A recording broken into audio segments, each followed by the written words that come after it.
job title, and then with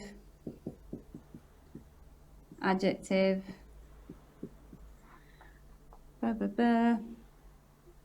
noun or compound noun.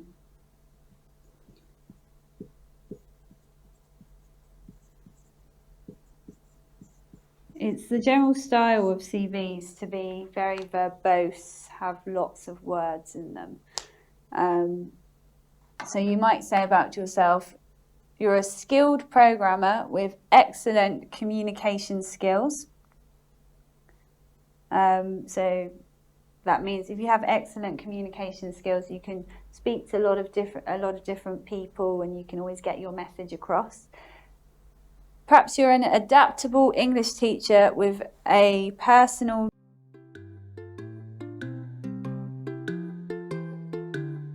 Verbose, verbose, verbose.